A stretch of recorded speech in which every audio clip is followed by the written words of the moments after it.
안녕하세요. 결혼한 지 이제 6개월이 다 되어가는 새댁입니다. 누구보다 행복해야 할 신혼생활에 시어머니가 끼어들기 시작하면서 한동안 아주 난리도 아니었어요. 제가 남편하고 결혼한 거지 남편 어머니하고 결혼한 게 아니잖아요. 그래도 지금은 특단의 조치 후 예전보다는 훨씬 더 잘 지내게 되었습니다. 혼자만 알고 있기에는 주변 사람들이 다 재밌다고 하길래 이렇게 사연으로 한번 보내보려고 적어봤어요. 제 나이는 올해로 29살이고요. 결혼하기 전부터, 아니, 제가 철들기 시작했을 무렵부터 저희 어머니는 저를 엄청 걱정하셨어요. 성질이 저래서 어디 시집이나 가겠냐고요. 제 성격이 어떻길래 저런 말씀을 하시는지는 모르겠지만, 아마도 하고 싶은 말은 꼭 입 밖으로 내뱉어야 성이 풀리는 것 때문에 그러신 것 같아요. 무슨 일이건 어떤 상황이건 간에 제가 한마디 해야겠다고 생각하면 일단 물불 안 가리고 내질러 버리기 때문에 예전부터 크고 작은 사건들이 많았거든요. 심지어 제가 동네방네 아주 삼딱이라고 소문도 돌곤 했어요. 남편은 취직 준비하려고 등록한 학원에서 만났어요. 하라는 공부는 안 하고 연애질 하다가 결혼까지 하게 되었죠.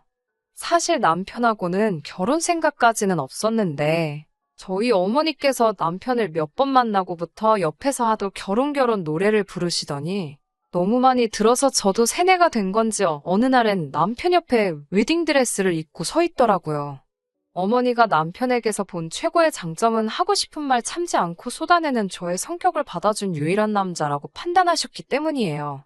사실 그동안 연애하면서도 제 연애 상대를 친정어머니에게 숨긴 적은 없습니다. 제가 만나온 모든 남자친구를 최소 한 번씩은 전부 만나보셨으니 어느 놈이 어느 놈인지 다 잘 아세요? 남편도 남자친구이던 시절에는 친정어머니께 배경이나 학교 등등의 이유로 높은 점수를 따지 못했지만 항상 높게 사는 게 하나 있었으니 그건 바로 인내심 강한 성격이었어요. 저희 엄마에게는 막무가내의 독불장군인 저희 성격을 전부 받아내주는 성격을 가진 남편이 이미 사윗감으로는 합격이나 마찬가지였어요. 그리고 그렇게 연애를 한 지 1년이 넘어갈 무렵 친정어머니를 등에 업은 남편이 저에게 청혼을 해왔고 저희는 결혼하게 되었지요. 저나 남편이나 취직한 지는 이제 고작 1년이 겨우 넘어가기 때문에 사실 결혼을 위해 모아둔 돈이 거의 없다고 봐도 무방할 정도였어요.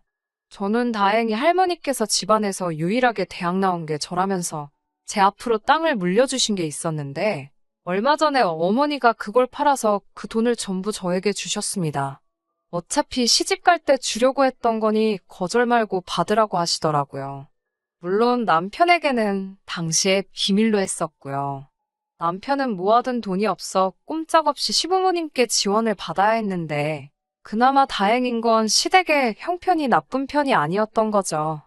양가 상견례를 하면서 시어머니께서 신혼집으로 지원금 1억 5천을 보태주시기로 했고 나머지 돈은 저희가 대출을 받기로 했습니다. 상견례 날 참 하고 싶은 말이 많았는데 아무 말도 못하고 왔던 게 아직도 아니에요. 특히 집을 해주신다니 어쩐다니 말로 각종 혼수와 예단 리스트를 벌써 준비하셔서 읊으시는데 적힌 대로 다 해오면 저한테 꾸민비는 얼마나 주실 것이냐 이야기하고 싶어 근질거리는 입을 겨우겨우 참아냈습니다. 그날 제가 하고 싶은 말을 못한 이유는 딱 하나입니다. 친정어머니께서 시어머니 될 수도 있는 분 처음 만나는 자리인데 행동에 조심했으면 좋겠다 하시며 그날만큼은 아무 말도 안 하고 네 아니오로만 대답하며 다소곳하게 조용히 있기로 친정어머니와 약속을 했었거든요. 제가 입 한 번 잘 못 놀렸다간 결혼 뒤집어질 거라면서요. 그러긴 싫었지만 그래도 엄마의 간곡한 부탁인데 거절할 수 없어서 겨우겨우 할 말 참아내고 견뎠습니다. 진짜 입이 근질근질해서 견디기 힘들었습니다. 그리고 바로 다음날 남편한테 가서 말했어요. 일단 어머님께 지원받기로 한 1억 5천 받고 대출은 받은 척만 하라고요. 뭐하러 대출 끼고 결혼 생활 시작하냐고. 그 돈은 제가 알아서 할 테니 그냥 어머님 모르게만 해달라고 말했습니다. 남편과는 서로 비슷한 시기에 취직해서 서로 모아둔 돈이 얼마인지 뻔히 알고 있었는데 일부도 아니고 모자란 돈 전부를 제가 내겠다고 하니 남편이 엄청 놀라더라고요. 시어머니께는 비밀로 하고 싶었던 이유는 하나였어요. 상견례 자리에서 집을 해주신다는 이유로 이런저런 예단을 이야기하셨었는데, 우리 집이 여유가 있다는 사실을 아시게 되면 자존심 엄청 상하실 것 같아서 제 나름대로 배려한 거였어요. 다행히 남편은 비밀을 잘 지켜주었고, 그렇게 저희는 결혼식을 올리고 신혼생활을 시작할 수 있었어요. 신혼여행을 다녀온 후에 곧장 시어머니로부터 연락을 한 통 받게 되었습니다. 살림 차려놓은 거 보고 싶다고 집들이는 언제 하냐고 물어보시더라고요. 쇳불도 당김에 빼랬다고 번거롭지만 어차피 해야 될 거 곧바로 날을 잡았습니다. 그리고 나서 시어머니한테서 장문의 문자를 받게 되는데요. 거기에는 집들이 날 준비하라는 음식들 리스트가 적혀 있었습니다. 며느리 요리 솜씨가 어떤가 보고 싶으니 적힌 음식을 손수 준비하라고 하시더라고요. 시어머니, 시아버지와 남편의 남동생 이렇게 세 분인 집들이인데 준비하라는 음식들이 뭐 그리 많은지 불고기부터 시작해서 아주 한정식 집을 방불케 하는 여러 가지 메뉴들이 있었어요. 제일 어이없던 건 밑반찬까지 전부 적어주셨다는 거예요. 집들이 날까지 일주일 정도 시간이 있으니 밑반찬 같은 건 미리미리 해놓아도 문제가 없다고 저를 위한 배려까지 해주셨네요. 집들이 당일날 상에 차려진 걸 보고 지은 시어머니 표정이 아직도 기억이 나네요.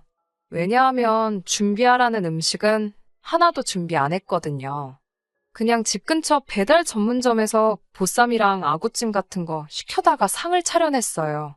어머님이 왜 차리라는 음식은 안 차리고 배달을 시켰느냐 물으시기에 번거롭게 그걸 언제 다 준비하냐고. 그리고 저 요리도 잘 못한다고. 비싼 재료값 써가면서 못 먹을 음식 내는 것보다 사 먹는 게 훨씬 경제적이라고 한 말씀 드렸죠. 그리고 여기서 전에 시켜 먹어봤는데 아주 맛집이라고. 맛 한번 보시면 제 결정이 옳았다고 생각하실 거라고 했어요. 시어머니는 저보고 음식할 줄 모르면 친정어머니한테 도와달라고 했으면 되는 거 아니냐고 하시길래 시댁 집들이 음식을 왜 우리 엄마가 하냐고 바로 대답했지요. 어머님이 어이없어하는 표정을 지으셨는데 친정어머니가 밥 해주는 사람도 아니고 솔직히 어이없어야 하는 건 저였는데 말이에요. 그래도 도련님은 저의 대응이 재밌었는지 옆에서 엄마 아주 임자 만났다고 한마디씩 툭 던지는데 그게 설령 저를 비꼬려고 한 말일지라도 당황하신 시어머니 성질을 더 건드는 것 같아서 싫지만은 않았습니다. 그리고 음식할 줄 모른다는 건 뻥이에요. 대학 시절부터 혼자 자취하면서 밥만큼은 부실하게 먹지 말자는 생각으로 혼자서 이것저것 해먹었었거든요. 집들이 날 아버님하고도 에피소드가 있어요. 한참 집들이로 정신없다가 손 씻으러 화장실에 들어갔는데 변기 커버가 올라가 있더라고요. 저는 곧장 나와서 화장실 마지막에 쓰신 분이 누구냐고 물었는데 아버님이었어요.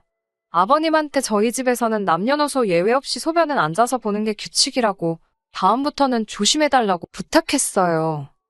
아버님은 제 말에 엄청 당황하셨고 그 뒤로는 며느리 무섭다고 저희 집에 초대를 하면 아버님은 안 가겠다고 아직도 그날의 충격에서 헤어나오지 못하고 계신답니다. 그래도 말은 저렇게 하셔도 사실은 며느리인 저를 많이 예뻐해 주시고 시가족 중에서 남편 다음으로 저를 제일 많이 챙겨주시는 게 아버님이세요. 뒤끝도 없으시고 남편이 제 성격을 받아주는 인내심이 어디서 왔는지 딱 알겠더라고요. 아무튼 그렇게 집들이도 끝났는데 아무래도 그날 있었던 사건 때문에 그런가 시어머니가 저의 길을 꺾으려고 아주 벼르고 계신다는 게 느껴졌습니다. 처음 저희 집에 원정은 그날에 저에게 속수무책으로 당하셨으니 이번엔 저랑 남편을 홈그라운드인 시댁으로 초대를 해주시더라고요. 저의 요리 솜씨가 얼마나 궁금하셨는지 며느리가 차려주는 상이 먹어보고 싶어서 음식 하나도 안 해놓았다고 재료들은 미리 장을 봐서 냉장고에 넣어놨으니 한번 쭉 보고 자신 있는 음식으로 차려내라고 미션을 주셨어요. 이게 무슨 옛날에 유행하던 예능 프로도 아니고 주방에 있는 재료 가지고 뜬금없이 음식을 내오라니 어이가 없었어요. 남편이 제 눈치 보면서 도와준다고 주방으로 들어왔는데 어머님이 남편한테 너는 왜 거기가 있냐고 이리 와서 TV 보라고 손짓하시길래 남편한테 걱정 말라고 말하고 고이 어머님 품으로 보내줬습니다.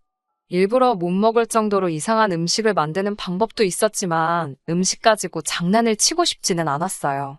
실제로 요리도 어느 정도 할 줄 아니까 그래도 왠지 시켜서 한다는 느낌이 드니 시어머니가 원하는 대로 해주고 싶지가 않더라고요. 쌀도 불려져만 있고 밥도 안 해놓은 상태였으니 그 의도가 다분히 보였죠.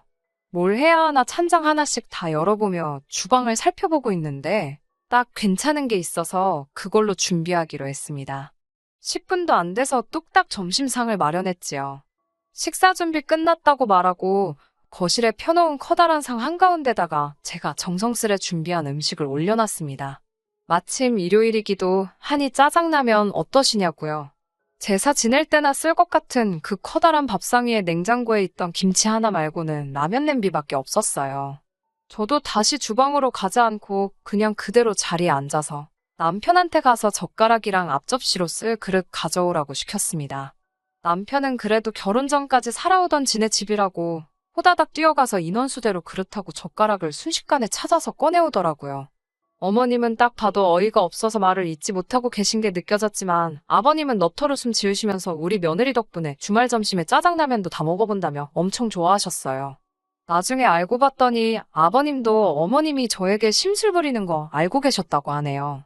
그래서 나름 아버님의 방법으로 분위기 조율해가면서 저를 지켜주신 거였고요.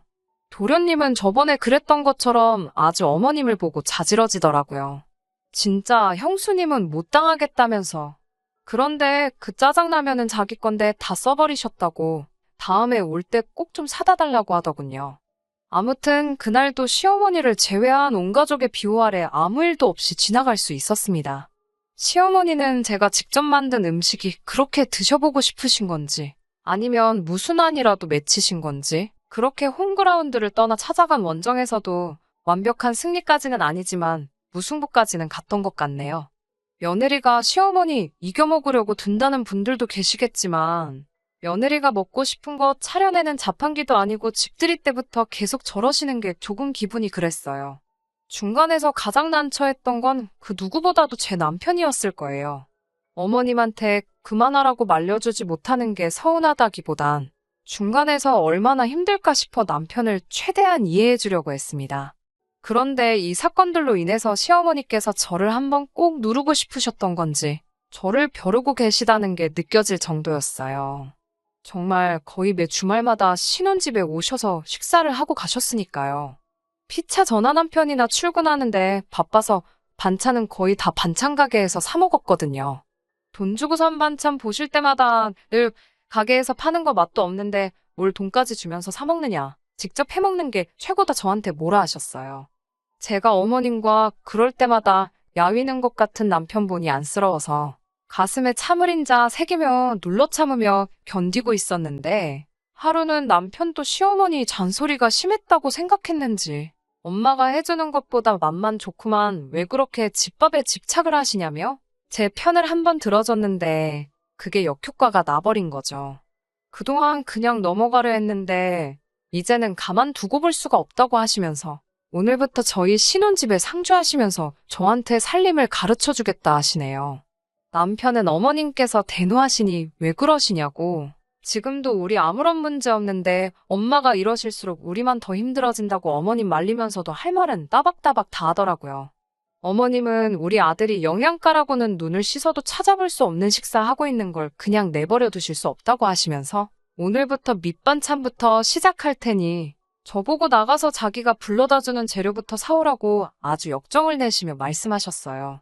대들려고 그런 건 아니었지만 어머님한테 반찬 가게에서 반찬을 사 먹어도 음식이 가지고 있는 영양가는 다 똑같은 거 아니냐고 말대꾸를 했어요.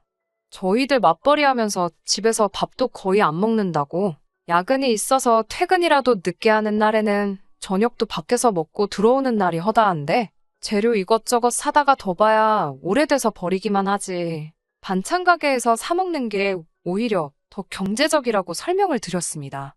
그랬더니 어머니가 이제 대노를 넘어서 극대노라고 부를 정도로 소리를 고래고래 지르시면서 어디 며느리가 어른한테 따박따박 말대꾸냐면서 저보고 이 집에서 당장 나가라고 하시더라고요. 어머님, 이 집은 저희 집인데 제가 왜 나가야 하나요? 이 집에 계시는 게 불편하시면 다음부터는 저희가 찾아갈게요. 하고 대답했어요. 사실 어머님한테 이 집이 싫으시면 안 오시면 되는 거 아니냐고 더 심하게 말할 수도 있었는데 속으로 눌러 참으면서 최대한 정중하게 말씀드린 거예요. 어머님은 이 집이 왜 너네 집이냐고, 내 돈 1억 5천 들어가고 은행 돈 2억 들어간 거니 저희가 대출을 다 갚기 전까지는 자기 집이나 마찬가지라고 하시는 거예요. 딱 그 한마디에 저도 이거 제가 어머님 노여움 푸시게 한다고 대답이라도 몇 번 더 했다가는 더 큰 싸움으로 번지겠다 싶은 생각도 들고, 솔직히 더 참지도 못할 것 같아서 그동안 어머님께 숨겨왔던 진실을 말해줘야겠다는 생각이 들었어요. 베란다에 가서 신혼여행 갈 때 들고 간 여행 가방을 하나 꺼내와서 남편을 향해 방금 어머님 하신 말씀 못 들었냐고, 여기 너네 집 아니니까 너부터 나가라고 말하고 가방을 던져줬어요. 남편이 제 마음을 읽었는지 가방 끌고 옷방에 들어가서 주섬주섬 자기 옷을 챙기기 시작했고요. 어머님이 남편한테 쟤 보고 나가라고 했는데 왜 너가 짐을 싸냐고 하시기에, 어머님께 이 집 살 때 1억 5천 주신 게 어머님 돈이니까 어머님 집이라 하지 않으셨냐고? 그런데 나머지 2억이 은행 대출이 아니고 실은 제 돈이었다고. 아무튼 어머님 말씀대로라면 남편은 이 집에 돈 한 푼도 안 내고 살고 있는 거 아니지 않냐고 말했어요. 그러니까 일단 집에 아무런 지분도 없는 남편부터 집에서 쫓아내고, 이제 어머님이랑 저랑 진짜 집주인이 누군지 가려보는 게 맞는 거 아니냐고 말씀드렸어요. 어머님은 몰랐던 사실을 알게 되시니 어안이 벙벙해서 눈동자에 물음표 모양이 떠 있는 것처럼 보였습니다. 저는 거기에 곧바로 아니면 어머님 말대로 제가 이 집에서 나가겠다고, 저는 이 집 그렇게 필요가 없다고 했어요. 대신에 집에 들어간 2억은 제 돈이니 제가 나가자마자 곧바로 받을 수 있게 준비해달라고 말하고, 짐 싸고 있는 남편 가방 뺏어서 이번엔 제가 가방에 제 옷까지 몇 개를 쑤셔넣기 시작했어요. 남편은 잔뜩 겁먹은 척 연기하면서 어머님께 달려가 엄마 대체 왜 그러시냐고, 나 결혼하자마자 이혼남 만들려고 작정을 하셨냐고 그러지 좀 말라고 오열을 했어요. 저희 어머니가 사람 하나는 잘 보신 것 같아요. 이렇게 쿵짝이 잘 맞는 사람을 어떻게 알아보시고 저의 배우자로 선택하셨는지 딱 알겠더라고요. 아무튼 저도 남편의 연기에 힘입어 더 오버액션을 하면서 짐을 꾸렸습니다.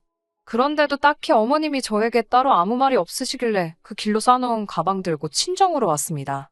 친정어머니가 걱정하셨지만 아무것도 아니니 걱정 말라고, 그리고 이게 아무 일이 돼버리면 그때는 그냥 이혼해야 하는 거지 않겠냐 하니, 직감적으로 제가 뭔 짓을 저지르고 온 건지 깨닫고 너는 왜 그 성질머리를 못 고치냐고 한마디 하시더라고요. 엄마 딸이니까 그런 거 아니겠냐 넉살 좋게 대답했더니 알겠다고 너 알아서 하라고 그냥 자포자기 하셨어요. 그리고 곧바로 그날 저녁에 시어머니께서 전화로 제게 이야기 좀 하자고 시간 좀 내달란 연락을 하셨고, 밖에서 시부모님하고 남편을 같이 만나 저녁 식사를 했어요. 조금 어색한 분위기에 두 남자가 두 여자의 눈치만 보면서 안절부절 못하고 있길래 제가 먼저 말을 꺼냈습니다. 어머님께는 제가 먼저 죄송하다고 사과드렸어요. 저도 사실 일 크게 만들고 싶은 생각은 없다고. 하지만 부부는 동등한 관계여야 한다고 생각하는데 어머님은 제가 계속 남편을 떠받들어 섬기기를 원하시는 것 같다고. 그런 사람을 원하신다면 저 말고 다른 며느리를 찾으셔야지. 저는 절대로 그런 며느리가 되어드릴 수 없다고 솔직하게 말했습니다. 어머님이 저희 부부를 동등한 사람으로서 봐주셔야 저도 그만큼 남편한테 잘할 것이고, 저도 남편과 똑같은 한 사람의 자식으로 생각해 주셔야만이 저도 똑같이 어머님을 우리 친정어머니한테 하듯 정성과 진심을 다해 모실 수 있다고 말씀드렸어요. 어머님은 제 이야기를 들으시고 한참 동안 아무 말이 없으시다가 결국 저에게 미안하다고 사과하셨어요.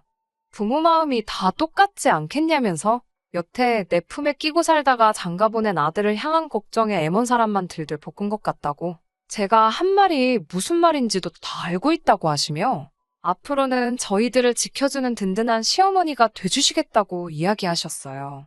원래 제가 마음이 여린 타입은 아닌데 어머님의 진심 어린 사과를 들으니까 갑자기 눈물이 뚝뚝 나더라고요. 분위기가 이상해지니까 아버님께서 지난 일은 잊고 다시 새로 시작해보자 하시며 상황을 정리해 주셨고, 그렇게 화기애애하게 외식하고 다시 저는 남편과 우리 집으로 돌아왔습니다. 얼마 전에 시부모님 초대해서 이번에야말로 어머님이 그렇게 원하던 제 손으로 직접 한 음식을 대접해드렸어요. 집들이 때 불러주신 리스트랑 비교해보면 메인 메뉴 하나, 찌개 하나로 간소한 상이었지만 참 좋아하셨습니다. 어머님께서 이렇게 음식을 잘하는데 그동안 우리 아들 왜 밖에서 산 음식만 먹였냐고 가끔씩은 집밥도 해주고 그래라 하시는데 남편이 겁을 잔뜩 먹어서 어머니는 또 왜 그러시냐고 중간에 말을 자르는데 저도 어머님 뜯어말리려는 남편 말 자르고 알겠다고 가끔씩 저도 시간 내서 남편한테 맛있는 집밥 해주겠다고 약속드렸어요. 대신 그날은 남편이 집 대청소를 하게 될 거라고도 말씀드렸고요. 화장실 가시는 아버님하고 눈이 마주쳤는데 저보고 다 알고 있다고 그렇게 감시 안 해도 된다면 멱살 좋게 받아쳐 주셨습니다. 결혼 초반에는 우여곡절이 많았지만 남편에게 그 선한 성품을 물려주신 분들인데 아마 제가 나서지 않았어도 시간이 지났으면 언제든 풀렸을 일이겠죠? 신혼 6개월 차인 지금처럼 앞으로도 계속 우리 식구들 행복하게 잘 지냈으면 좋겠습니다. 끝까지 들어주셔서 감사합니다. 오늘의 사연은 여기까지입니다. 구독과 좋아요, 알람 설정 부탁드리고 더 좋은 사연으로 다시 찾아뵙겠습니다. 감사합니다.